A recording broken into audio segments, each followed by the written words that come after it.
전능하사 천지를 만드신 하나님 아버지를 내가 믿사오며 그 외아들 우리 주 예수 그리스도를 믿사오니 이는 성령으로 잉태하사 동정녀 마리아에게 나시고 본디오 빌라도에게 고난을 받으사 십자가에 못 박혀 죽으시고 장사한 지 사흘 만에 죽은 자 가운데서 다시 살아나시며 하늘에 오르사 전능하신 하나님 우편에 앉아 계시다가 저리로서 산자와 죽은 자를 심판하러 오시리라. 성령을 믿사오며 거룩한 공회와 성도가 서로 교통하는 것과 죄를 사하여 주시는 것과 몸이 다시 사는 것과 영원히 사는 것을 믿사옵나이다. 아멘. 샬롬 여러분 반갑습니다. 지승훈 전도사입니다. 날씨가 점점 더워지죠. 그래서 요즘에는 저는 에어컨을 종종 켭니다. 안 키면은 밤에 잠을 잘 못 자요. 이 더우면 좀 놀기도 힘들고 공부하기도 힘들고 뭘 해도 힘들잖아요. 그러니까 여러분 지치지 않을 수 있도록 체력 관리 잘 해주시고요. 몸보신도 가끔 해주시기 바랍니다. 자, 오늘도 하나님을 만나고 경험하는 것에 대해서 함께 나누어 보려고 합니다.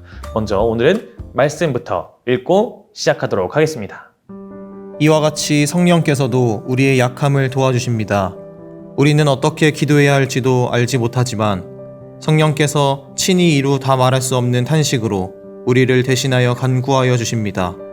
사람의 마음을 꿰뚫어 보시는 하나님께서는 성령의 생각이 어떠한지를 아십니다. 성령께서 하나님의 뜻을 따라 성도를 대신하여 간구하시기 때문입니다. 자, 여러분 오늘 말씀 제목이 탄식하는 중입니다. 이 탄식이 누구의 탄식을 의미하는 것이냐면요, 바로 성령님의 탄식을 의미합니다. 성령님이 우리를 위해 탄식하면서 대신하여 간구하신다고 하는데 어떤 의미인지 함께 살펴보도록 하겠습니다. 먼저 여러분, 우리의 일상을 한번 생각해 볼게요. 우리의 부모님의 억장이 무너지는 때, 부모님의 억장을 와르르 무너뜨렸던 때를 한번 떠올려 보시기 바랍니다. 저는 이런 기억이 나네요. 킥보드를 처음 산 날, 아직 바깥에 나가질 않았으니까 때묻지 않았잖아요. 그래서 집에서 타고 돌아다녔습니다. 그래서 굉장히 혼났죠. 또 한 번은 그랬던 적이 있습니다. 축구공을 샀는데 역시 아직 바깥에서 한 번도 공을 차지 않아서 깨끗했어요.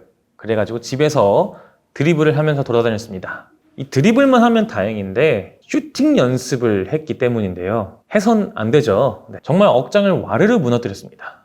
이럴 때 부모님들은 탄식을 내뱉으시죠. 아, 왜 꼭 하지 않아도 되는 일을 할까? 이런 의미가 담겨 있겠죠. 자, 이런 의미의 탄식도 있지만 다른 의미의 탄식도 있습니다. 자, 이번에는 주제를 좀 바꿔서 부모님께서 나로 인해 속상해 하셨을 때를 떠올려 보시기 바랍니다. 저는 대학생 때 몸무게가 한 50kg대였어요. 몸이 굉장히 안 좋아서 음식을 잘 못 먹었습니다. 먹으면 거의 대부분은 다 토했어요. 한 2년 정도를 그렇게 지냈습니다. 그래서 이 길을 걷다가 기절을 하기도 하고 정말 위험했을 때는 차 안에 있을 때도 기절을 한 적이 있었어요. 그래가지고 링겔을 맞으면서 다니고 그랬던 때가 있었습니다. 근데 그 사실을 아무에게도 말을 안 했어요. 그러다가 어머니께서 2년이나 지나서 알게 되셨습니다. 그때 어머니께서 굉장히 속상해 하셨습니다. 그런 걸 왜 지금까지 말을 안 하고 있었냐고 저를 좀 나무라셨어요. 그때 내뱉으신 탄식은 이런 의미가 있었겠죠. 얼마나 힘들었을까? 얼마나 아팠을까? 어떻게 내가 좀 도와줄 수 없을까? 이런 마음들이 담겨 있었을 것입니다. 자, 여러분, 이 성령님은요, 우리의 마음속에 거주하시는 영입니다. 거룩한 영이라고 해서 성령, 홀리 스피릿 이렇게 말을 합니다. 하나님께서 눈에 보이지 않는 거룩한 영의 형태로 우리와 함께하고 계시는 것, 그것을 우리는 성령이라고 말을 하는 것이에요. 우리 내면에 계시기 때문에요, 우리가 느끼는 것들을 다 함께 느끼고 계십니다. 그래서 누구보다 우리에 대해서 잘 알고 계셔요. 우리가 잘못된 방향으로 나아갈 때면 저렇게 하면 안 되는데 하면서 탄식을 하시고, 우리가 아프고 힘들 때면 얼마나 힘들까, 이런 마음에 깊은 탄식을 하십니다. 여러분, 부모님께서 나로 인해서 탄식하고 있는 모습을 보면 어떤 생각이 드시나요? 내가 저 한숨을 좀 덜어드려야겠다. 내가 좀 조심해야겠다. 이런 마음에 찔림이 좀 생기잖아요. 나를 위한 탄식과 근심을 보면은 우리 마음엔 그런 마음이 생겨나기 마련입니다. 마찬가지입니다. 우리가 잘못된 길을 걸어갈 때 이게 문제인지 알면서도 그것을 이겨낼 만한 힘이 없어서 또 같은 문제에 빠질 때, 그렇게 우리의 연약함이 드러날 때 속절없이 죄의 문제에 넘어갈 때 왠지 모르게 양심이 찔리잖아요. 아, 이러면 안 되는데 하는 생각이 들기도 하죠. 때로는 저지르고 나서 뒤늦게 후회할 때도 있죠. 아, 내가 그렇게 했으면 안 됐을 텐데 하는 생각을 하기도 합니다. 그런 마음이 생긴다는 것은요, 정말 감사할 일입니다. 성령님의 근심을 내가 지금 느끼고 있다는 것이에요. 여러분을 위해 탄식하고 계심을 여러분이 알고 있다는 것입니다. 양심의 가책을 느낀다. 이것은 신호인데 성령님의 탄식을 인지하고 있음의 신호이고요. 내 삶을 돌이켜야 하는구나 하는 신호입니다.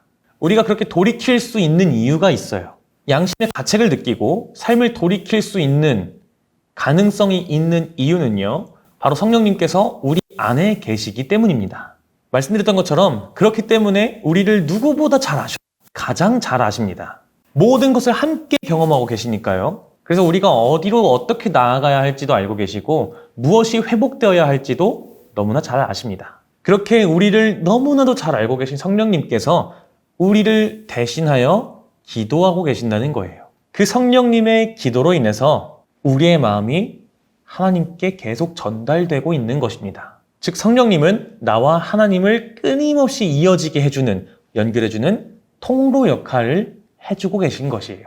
우리의 마음에 근심이 가득할 때 성령님은 말할 수 없는 깊은 탄식으로 우리를 위해서 기도하고 계십니다. 그리고 슬픔도 고통도 아픔도 다 우리와 함께 경험하고 계셔요. 그 순간에 우리는 혼자가 아닌 거예요. 그리고 우리가 회복되기를 위해서 우리보다도 더 많이, 더 간절히 기도하고 계십니다. 그 성령님의 탄식과 간구가 있기 때문에 하나님께서 우리의 마음을 아시고 우리를 보살펴 주시는 것입니다. 우리가 잘못된 길로 걸어갈지라도 우리가 돌이켜서 잘 될 수밖에 없는 이유가 바로 이 성령님의 탄식과 간구에 있는 것이에요. 그 성령님으로 인해서 우리는 이것을 경험하게 됩니다. 아, 나는 하나님의 자녀지. 맞아, 하나님께서 나를 보살펴 주시지. 하나님이 나의 마음을 누구보다 잘 알고 회복시켜 주시고 가장 좋은 길로 인도해 주시지. 이것을 깨닫게 돼요. 그러므로 여러분, 이번 한 주를 보내면서 성령님의 깊은 탄식을 느껴보시기를 소망합니다. 우리가 힘들어할 때 우리를 홀로 두지 않으시고 우리와 함께 아픔을 겪으시면서 누구보다 우리가 회복되기를 간절히 원하는 성령님의 깊은 탄식과 그 마음을 한번 느껴보시기 바랍니다. 또 우리가 잘못된 길로 걸어갈 때 양심의 가책을 느끼게 하셔서 돌이킬 수 있도록 인도하시는 성령님의 깊은 탄식을 느끼면서 보내보시기 바랍니다. 그렇게 성령님의 깊은 탄식을 느끼는 것은 곧 나와 하나님이 지금도 연결되어 함께 있다는 것을 알게 되는 것입니다. 맞다. 나는 하나님으로부터 보살핌을 받고 있다. 나는 혼자가 아니다. 아, 내가 지금 이러고 있을 때가 아니구나. 내 삶을 돌이켜야 되는구나. 그것을 알게 되는 거예요. 그러므로 이 시간에는 잠깐 저를 따라서 눈을 감고 이렇게 기도해 보시기 바랍니다. 잠시 눈을 감아주세요. 성령님, 내 안에 들어오셔서 내 마음의 주인이 되어주세요. 성령님과 동행하게 해주세요. 그래서 나를 위해 탄식하시고 애쓰시는 성령님으로 인해 회복되고 올바른 길로 걸어나가게 해주세요. 예수님의 이름으로 기도합니다. 아멘. 자, 이번 한 주 이렇게 늘 기도하고 구하면서 하나님의 자녀로서 하나님께서 늘 나와 함께 하심을 느끼고 기억하면서 하나님과 함께 회복을 경험하고 돌이킴을 경험하게 되는 복된 한 주 보내시기를 간절히 소망합니다. 전도사님이 기도하고 마치도록 하겠습니다. 하나님, 지금도 내 안에서 역사하고 계시고 동행하고 계심을 늘 기억하게 하여 주시옵소서. 나와 함께 모든 순간을 경험하시면서 누구보다 나를 잘 아시는 하나님께서 아플 때 일으켜 세워주시고 잘못된 길로 걸어갈 때 탄식하시며 돌이키게 되기를 누구보다 간절히 구하고 계심을 우리가 기억하게 하여 주시옵소서. 그 성령의 역사하심으로 말미암아 다시 일어나게 하시고 돌이켜 나아갈 수 있는 우리 모든 틴즈 친구들 되게 하여 주시옵소서. 그렇게 하나님의 자녀로서 복된 한 주 살아갈 수 있도록 늘 함께해 주실 줄 믿고 감사드리며 예수 그리스도 이름으로 기도합니다. 아멘. 하늘에 계신 우리 아버지여, 이름이 거룩히 여김을 받으시오며 나라가 임하시오며 뜻이 하늘에서 이루어진 것 같이 땅에서도 이루어지이다. 오늘 우리에게 일용할 양식을 주시옵고 우리가 우리에게 죄 지은 자를 사하여 준 것 같이 우리 죄를 사하여 주시옵고 우리를 시험에 들게 하지 마시옵고 다만 악에서 구하시옵소서. 나라와 권세와 영광이 아버지께 영원히 있사옵나이다. 아멘.